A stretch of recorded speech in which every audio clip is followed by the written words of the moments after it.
شروع اللہ کے نام سے جو بڑا مہربان نہایت رحم والا ہے۔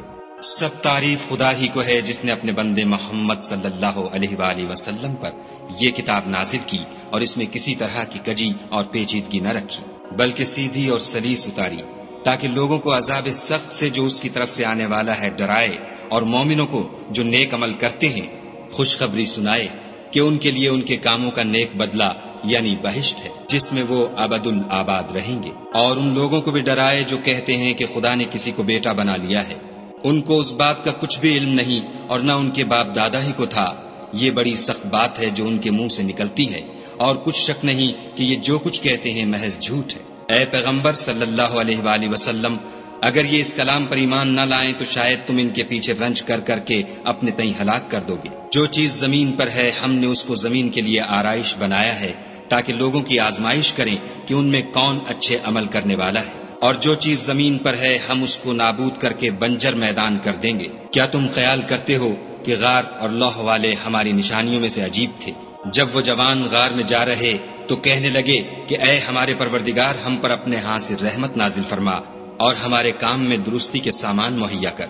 تو ہم نے غار میں کئی سال تک ان کے کانوں پر نیند کا پردہ ڈالے یعنی ان کو سلائے رکھا، پھر ان کو جگہ اٹھایا تاکہ معلوم کریں کہ جتنی مدت وہ غار میں رہے دونوں جماعتوں میں سے اس کی مقدار کس کو خوب یاد ہے۔ ہم ان کے حالات تم سے صحیح صحیح بیان کرتے ہیں۔ وہ کئی جوان تھے جو اپنے پروردگار پر ایمان لائے تھے اور ہم نے ان کو اور زیادہ ہدایت دی تھی اور ان کے دلوں کو مربوط یعنی مضبوط کر دیا۔ جب وہ اٹھ کھڑے ہوئے تو کہنے لگے کہ ہمارا پروردگار آسمانوں اور زمین کا مالک ہے، ہم اس کے سوا کسی کو معبود سمجھ کر نہ پکاریں گے۔ اگر ایسا کیا تو اس وقت ہم نے بعید از عقل بات کہی۔ ان ہماری قوم کے لوگوں نے اس کے سوا اور معبود بنا رکھے ہیں، بھلا یہ ان کے خدا ہونے پر کوئی کھلی دلیل کیوں نہیں لاتے؟ تو اس سے زیادہ کون ظالم ہے جو خدا پر جھوٹ افطرا کرے؟ اور جب تم نے ان مشرکوں سے اور جن کو یہ خدا کے سوا عبادت کرتے ہیں ان سے کنارہ کر لیا ہے تو غار میں چل رہو، تمہارا پروردگار تمہارے لیے اپنی رحمت وسیع کر دے گا اور تمہارے کاموں میں آسانی کے سامان مہیا کرے گا۔ اور جب سورج نکلے تو تم دیکھو کہ دھوپ ان کے غار سے داہنی طرف سمٹ جائے اور جب غروب ہو تو ان سے بائیں طرف کترا جائے، اور وہ اس کے میدان میں تھے۔ یہ خدا کی نشانیوں میں سے ہیں، جس کو خدا ہدایت دے وہ ہدایت یاب ہے، اور جس کو گمراہ کرے تو تم اس کے لیے کوئی دوست راہ بتانے والا نہ پاؤ گے۔ اور تم ان کو خیال کرو کہ جاگ رہے ہیں حالانکہ وہ سوتے ہیں، اور ہم ان کو دائیں اور بائیں کروٹ بدلاتے تھے، اور ان کا کتا چوکھٹ پر دونوں ہاتھ پھیلائے ہوئے تھا۔ اگر تم ان کو جھانک کر دیکھتے تو پیٹھ پھیر کر بھاگ جاتے اور ان سے دہشت میں آ جاتے۔ اور اسی طرح ہم نے ان کو اٹھایا تاکہ آپس میں ایک دوسرے سے دریافت کریں۔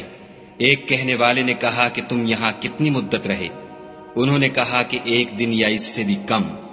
انہوں نے کہا کہ جتنی مدت تم رہے ہو تمہارا پروردگار ہی اس کو خوب جانتا ہے۔ تو اپنے میں سے کسی کو یہ روپیہ دے کر شہر کو بھیجو، وہ دیکھے کہ نفیس کھانا کون سا ہے تو اس میں سے کھانا لے آئے، اور آہستہ آہستہ آئے جائے اور تمہارا حال کسی کو نہ بتائے۔ اگر وہ تم پر دسترس پالیں گے تو تمہیں سنگسار کر دیں گے یا پھر اپنے مذہب میں داخل کر لیں گے، اور اس وقت تم کبھی فلاح نہیں پاؤ گے۔ اور اسی طرح ہم نے لوگوں کو ان کے حال سے خبردار کر دیا تاکہ وہ جانیں کہ خدا کا وعدہ سچا ہے، اور یہ کہ قیامت جس کا وعدہ کیا جاتا ہے اس میں کچھ شک نہیں۔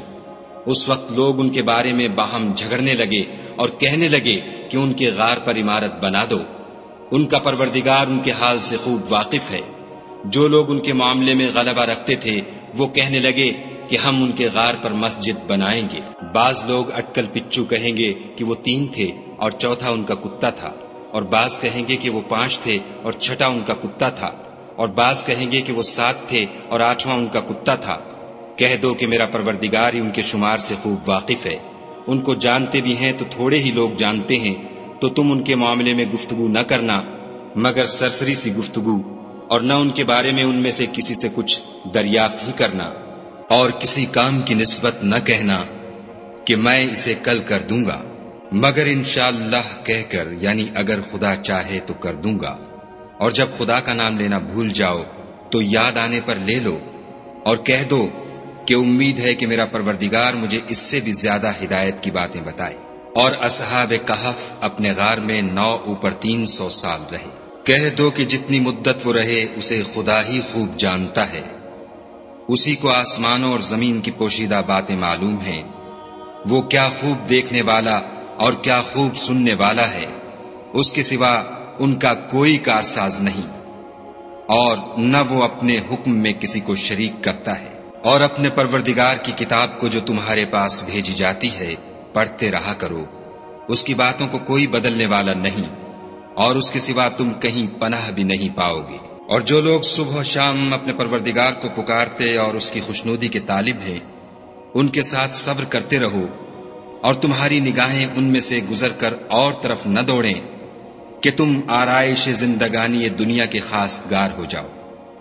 اور جس شخص کے دل کو ہم نے اپنی یاد سے غافل کر دیا ہے اور وہ اپنی خواہش کی پیروی کرتا ہے اور اس کا کام حد سے بڑھ گیا ہے، اس کا کہا نہ ماننا، اور کہہ دو کہ لوگو یہ قرآن تمہارے پروردگار کی طرف سے برحق ہے، تو جو چاہے ایمان لائے اور جو چاہے کافر رہے۔ ہم نے ظالموں کے لیے دوزخ کی آگ تیار کر رکھی ہے، جس کی قناتیں ان کو گھیر رہی ہوں گی، اور اگر فریاد کریں گے تو ایسے کھولتے ہوئے پانی سے ان کی دادرسی کی جائے گی جو پگھلے ہوئے تانبے کی طرح گرم ہوگا، اور جو منہوں کو بھون ڈالے گا ان کے پینے کا پانی بھی برا اور آرام گاہ بھی بری۔ اور جو ایمان لائے اور کام بھی نیک کرتے رہے تو ہم نیک کام کرنے والوں کا اجر ضائع نہیں کرتے۔ ایسے لوگوں کے لیے ہمیشہ رہنے کے باغ ہیں جن میں ان کے محلوں کے نیچے نہریں بہ رہی ہیں، ان کو وہاں سونے کے کنگن پہنائے جائیں گے، اور وہ باریک دیبا اور اطلس کے سبز کپڑے پہنا کریں گے، اور تختوں پر تکیے لگا کر بیٹھا کریں گے۔ کیا خوب بدلہ اور کیا خوب آرام گاہ ہے۔ اور ان سے دو شخصوں کا حال بیان کرو جن میں سے ایک کو ہم نے انگور کے 2 باغ عنایت کیے تھے، اور ان کے گردا گرد کھجوروں کے درخت لگا دیے تھے، اور ان کے درمیان کھیتی پیدا کر دی تھی۔ دونوں باغ کثرت سے پھل لاتے اور اس کی پیداوار میں کسی طرح کی کمی نہ ہوتی، اور دونوں میں ہم نے ایک نہر بھی جاری کر رکھی تھی، اور اس طرح اس شخص کو ان کی پیداوار ملتی رہتی تھی۔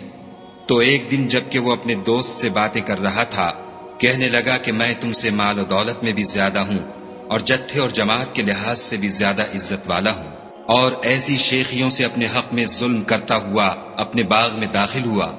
کہنے لگا کہ میں نہیں خیال کرتا کہ یہ باغ کبھی تباہ ہو، اور نہ خیال کرتا ہوں کہ قیامت برپا ہو، اور اگر میں اپنے پروردگار کی طرف لوٹایا بھی جاؤں تو وہاں ضرور اس سے اچھی جگہ پاؤں گا۔ تو اس کا دوست جو اس سے گفتگو کر رہا تھا کہنے لگا کہ کیا تم اس خدا سے کفر کرتے ہو جس نے تم کو مٹی سے پیدا کیا، پھر نطفے سے، پھر تمہیں پورا مرد بنایا؟ مگر میں تو یہ کہتا ہوں کہ خدا ہی میرا پروردگار ہے، اور میں اپنے پروردگار کے ساتھ کسی کو شریک نہیں کرتا۔ اور بھلا جب تم اپنے باغ میں داخل ہوئے تو تم نے ماشاء اللہ لا قوت الا باللہ کیوں نہ کہا؟ اگر تم مجھے مال و اولاد میں اپنے سے کم تر دیکھتے ہو تو عجب نہیں کہ میرا پروردگار مجھے تمہارے باغ سے بہتر عطا فرمائے، اور اس تمہارے باغ پر آسمان سے آفت بھیج دے تو وہ صاف میدان ہو جائے، یا اس کی نہر کا پانی گہرا ہو جائے تو پھر تم اسے نہ لا سکو، اور اس کے میووں کو عذاب نے آ گھیرا اور وہ اپنی چھتریوں پر گر کر رہ گیا، تو جو مال اس نے اس پر خرچ کیا تھا اس پر حسرت سے ہاتھ ملنے لگا، اور کہنے لگا کہ کاش میں اپنے پروردگار کے ساتھ کسی کو شریک نہ بناتا۔ اس وقت خدا کے سوا کوئی جماعت اس کی مددگار نہ ہوئی اور نہ وہ بدلہ لے سکا۔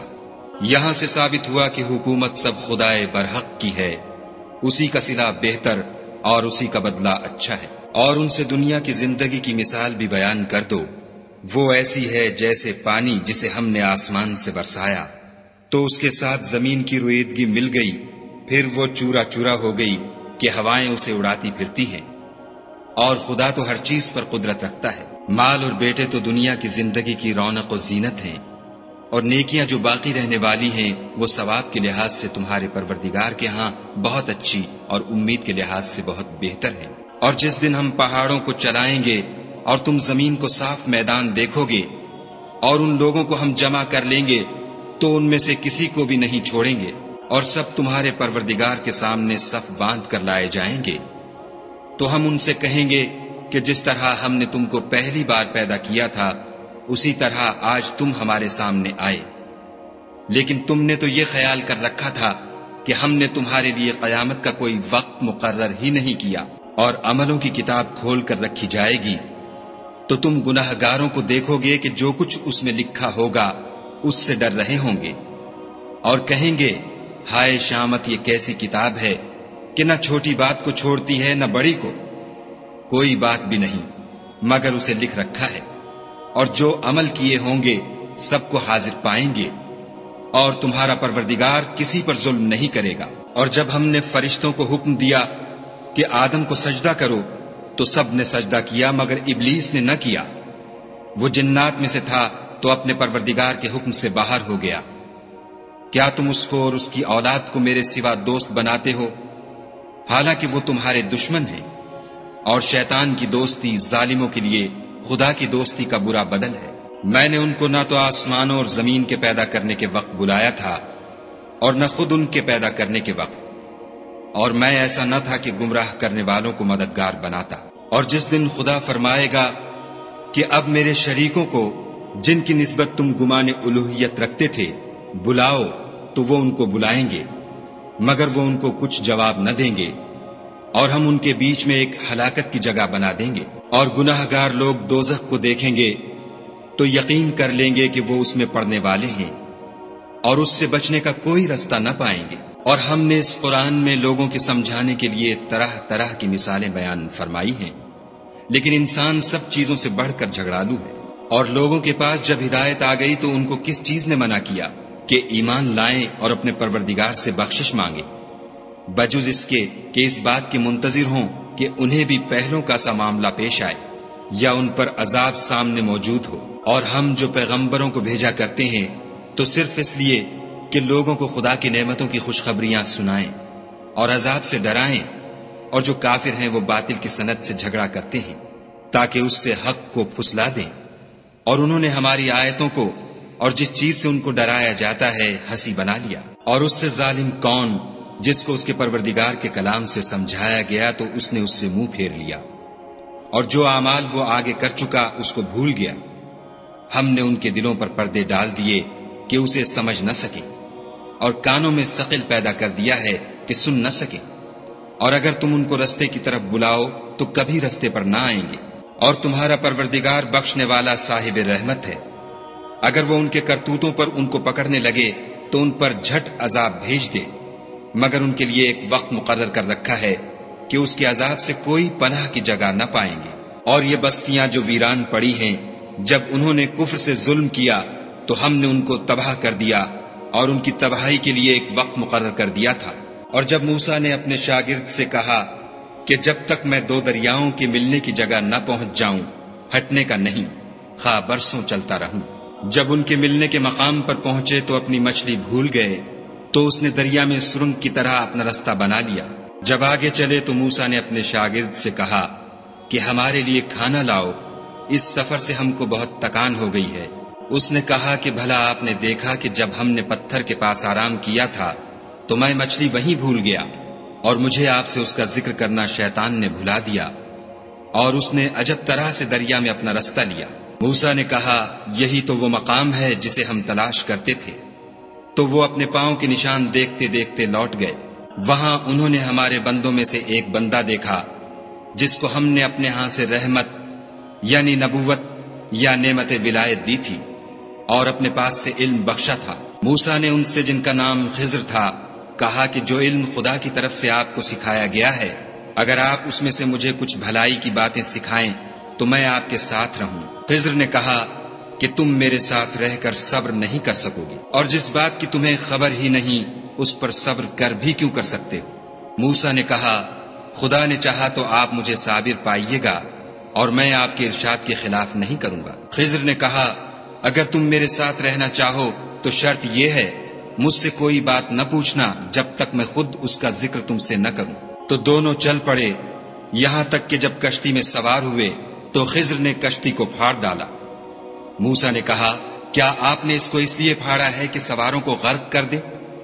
یہ تو آپ نے بڑی عجیب بات کی۔ خضر نے کہا کیا میں نے نہیں کہا تھا کہ تم میرے ساتھ صبر نہ کر سکو گے؟ موسیٰ نے کہا کہ جو بھول مجھ سے ہوئی اس پر مواخذہ نہ کیجیے اور میرے معاملے میں مجھ پر مشکل نہ ڈالیے۔ پھر دونوں چلے، یہاں تک کہ رستے میں ایک لڑکا ملا تو خضر نے اسے مار ڈالا موسیٰ نے کہا کہ آپ نے ایک بے گناہ شخص کو ناحق بغیر قصاص کے مار ڈالا، یہ تو آپ نے بری بات کی۔ خضر نے کہا کیا میں نے نہیں کہا تھا کہ تم سے میرے ساتھ صبر نہیں ہو سکے گا؟ انہوں نے کہا کہ اگر میں اس کے بعد پھر کوئی بات پوچھوں یعنی اعتراض کروں تو مجھے اپنے ساتھ نہ رکھیے گا کہ آپ میری طرف سے عذر کے قبول کرنے میں غایت کو پہنچ گئے۔ پھر دونوں چلے یہاں تک کہ ایک گاؤں والوں کے پاس پہنچے اور ان سے کھانا طلب کیا۔ انہوں نے ان کی ضیافت کرنے سے انکار کیا۔ پھر انہوں نے وہاں ایک دیوار دیکھی جو جھک کر گرا چاہتی تھی تو خضر نے اس کو سیدھا کر دیا۔ موسیٰ نے کہا کہ اگر آپ چاہتے تو ان سے اس کا معاوضہ لیتے تاکہ کھانے کا کام چلتا۔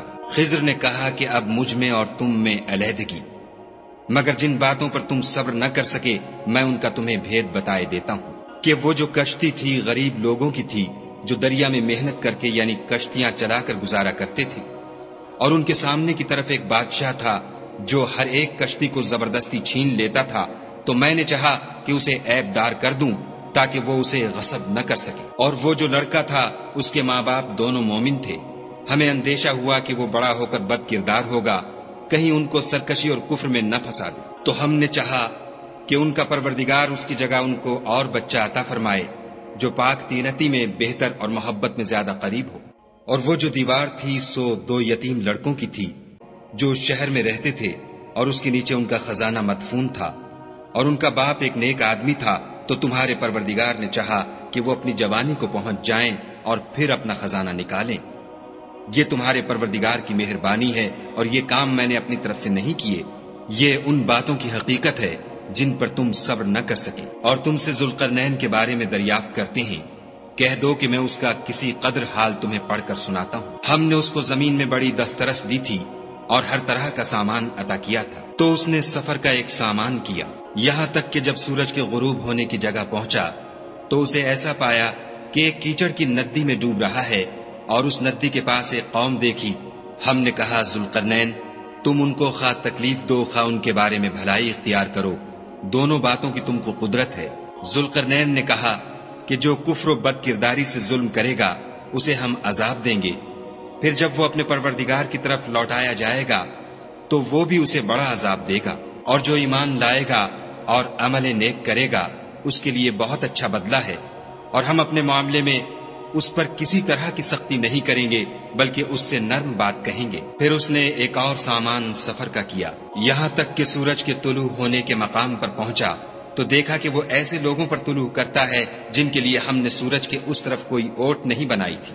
حقیقت الحال یوں تھی، اور جو کچھ اس کے پاس تھا ہم کو سب کی خبر تھی۔ پھر اس نے ایک اور سامان کیا، یہاں تک کہ 2 دیواروں کے درمیان پہنچا تو دیکھا کہ ان کے اس طرف کچھ لوگ ہیں کہ بات کو سمجھ نہیں سکتے۔ ان لوگوں نے کہا کہ ذوالقرنین یاجوج اور ماجوج زمین میں فساد کرتے رہتے ہیں، بھلا ہم آپ کے لیے خرچ کا انتظام کر دیں کہ آپ ہمارے اور ان کے درمیان ایک دیوار کھینچ دیں۔ ذوالقرنین نے کہا کہ خرچ کا جو مقدور خدا نے مجھے بخشا ہے وہ بہت اچھا ہے، تم مجھے قوت بازو سے مدد دو، میں تمہارے اور ان کے درمیان ایک مضبوط اوٹ بنا دوں گا۔ تو تم لوہے کے بڑے بڑے تختے لاؤ۔ چنانچہ کام جاری کر دیا گیا، یہاں تک کہ جب اس نے دونوں پہاڑوں کے درمیان کا حصہ برابر کر دیا اور کہا کہ اب اسے دھونکو، یہاں تک کہ جب اس کو دھونک دھونک کر آگ کر دیا تو کہا کہ اب میرے پاس تانبا لاؤ کہ اس پر پگھلا کر ڈال دوں۔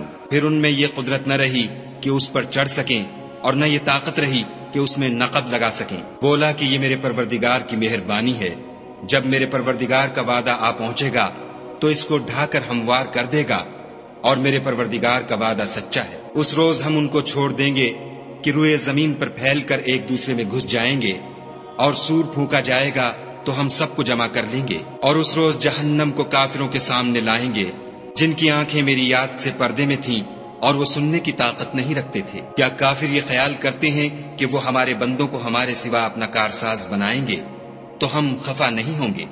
ہم نے ایسے کافروں کے لیے جہنم کی مہمانی تیار کر رکھی ہے۔ کہہ دو کہ ہم تمہیں بتائیں جو عملوں کے لحاظ سے بڑے نقصان میں ہیں، وہ لوگ جن کی سعی دنیا کی زندگی میں برباد ہو گئی اور وہ یہ سمجھے ہوئے ہیں کہ اچھے کام کر رہے ہیں۔ یہ وہ لوگ ہیں جنہوں نے اپنے پروردگار کی آیتوں اور اس کے سامنے جانے سے انکار کیا تو ان کے اعمال ضائع ہو گئے، اور ہم قیامت کے دن ان کے لیے کچھ بھی وزن قائم نہیں کریں گے. یہ ان کی سزا ہے یعنی جہنم، اس لیے کہ انہوں نے کفر کیا اور ہماری آیتوں اور ہمارے پیغمبروں کی ہنسی اڑائی. جو لوگ ایمان لائے اور عمل نیک کیے ان کے لیے بہشت کے باغ مہمانی ہوں گے، ہمیشہ ان میں رہیں گے اور وہاں سے مکان بدلنا نہ چاہیں گے. کہہ دو کہ اگر سمندر میرے پروردگار کی باتوں کے لکھنے کے لیے سیاہی ہو تو قبل اس کے کہ میرے پروردگار کی باتیں تمام ہوں سمندر ختم ہو جائے، اگرچہ ہم ویسا ہی اور اس کی مدد کو لائیں.